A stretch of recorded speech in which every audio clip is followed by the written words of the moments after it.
प्रदेश के सरकारी स्कूलों में कार्यरत वोकेशनल शिक्षकों ने वेतन का एरियर न मिलने के विरोध में आज शिमला के चौड़ा मैदान में हल्ला बोला। इस दौरान शिक्षकों ने कंपनी के खिलाफ जमकर नारेबाजी करते हुए सरकार से उन्हें शिक्षा विभाग में सम्मिलित करने की मांग उठाई। साथ ही उन्होंने कंपनियों पर शिक्षकों के शोषण का आरोप लगाते हुए कहा कि कंपनी सरकार और शिक्षा विभाग के आदेशों के बाद भी उनका शोषण कर रही है। एरियर का भुगतान न होने के बाद उनकी दिवाली फीकी रही। वर्तमान समय में प्रदेश में 2174 व्यावसायिक शिक्षक प्रदेश के विभिन्न स्कूलों में 11 वर्ष से कंपनियों के अधीन सेवाएं दे रहे हैं। अब सरकार उन्हें कंपनी से मुक्त करके शिक्षा विभाग में सम्मिलित करे।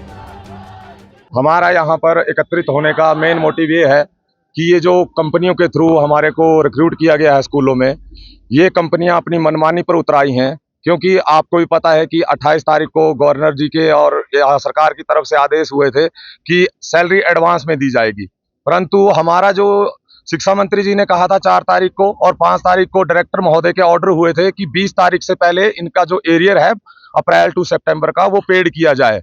परंतु कंपनियां अपनी मनमानी पर, क्या वो कंपनियां विभाग से ऊपर हो गई हैं, शिक्षा विभाग से ऊपर हैं, या वो सरकार से ऊपर हुए हैं? सरकार जब आदेश कर रही है कि इनको जो एरियर पिछले 6 महीने का है, एडवांस देने की तो बात ही नहीं हो रही थी। जो अप्रैल से लेके सितंबर तक का एरियर था वो रिलीज करने के लिए कहा था 20 तारीख तक, परंतु जो एरियर होता है वो एक मुश्त होता है। जब सैलरी हमारी बराबर थी, एरियर हमारा बराबर होना चाहिए था, परंतु कंपनियों ने अपनी मनमानी करते हुए अलग अलग तरीके से डिडक्शन करके किसी को महीने की किस्त डाल के किया और 6 किस्तों में दिया।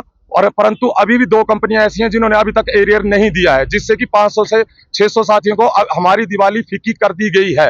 हालांकि सरकार चाहती है, हम सरकार का धन्यवाद भी करना चाहते हैं और शिक्षा विभाग का कि उन्होंने हमारी बढ़ी हुई सैलरी लागू की और एरियर के लिए एक लेटर भी निकला था, परंतु ये जो कंपनियां हैं ये अपनी मनमर्जी कर रही हैं। उसी के विरोध में आज यहाँ पर पूरे हिमाचल प्रदेश के व्यावसायिक शिक्षक एकत्रित हुए हैं और सरकार से सिर्फ एक डिमांड है, जब तक इन कंपनियों को बाहर नहीं किया जाता है, उसके लिए अगर हमें आश्वासन नहीं दिया जाता है, तब तक पूरे के पूरे व्यावसायिक शिक्षक यहाँ पर एकत्रित रहेंगे।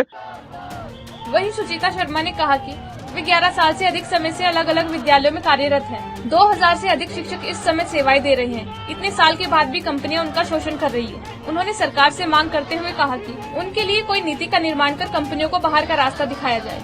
और एक सरकार के पास जा के रिक्वेस्ट कर चुके हैं। अब हम लोग उस रिक्वेस्ट कर करके थक गए हैं, इसीलिए हम आज एजिटेशन करने पे मजबूर हुए। हमारी सिर्फ एक छोटी सी डिमांड है कि सरकार हमारे को कंपनियों से मुक्ति दिलाए, कंपनियों को हटाए और अपने अधीन ले ले। एजुकेशन डिपार्टमेंट में हम मर्ज होना चाहते हैं। इतनी सी छोटी सी बात है, हमारी इतनी सी रिक्वेस्ट है, क्योंकि हम लोगों ने अपने पूरे एनर्जेटिक साल जो यंग ईयर्स होते हैं, हम लोगों ने पूरे 100% हम लोगों ने स्कूल में अपना योगदान दिया है।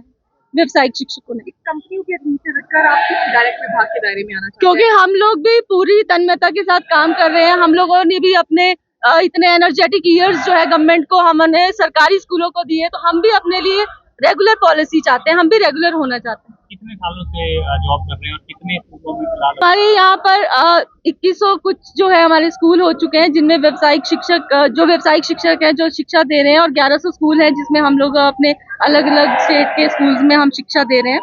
और इसमें हम लोग यही चाह रहे हैं कि सरकार जो है हम लोगों के लिए पॉलिसी बनाए, कोई पॉलिसी के अंडर हमें ले आए। हमें ये नहीं है कि हम अभी बोल रहे हैं कि एकदम से आप हमें रेगुलर कर दो। कोई कौशल विकास, कोई भी किसी तरह से भी कोई तो सॉल्यूशन होगा।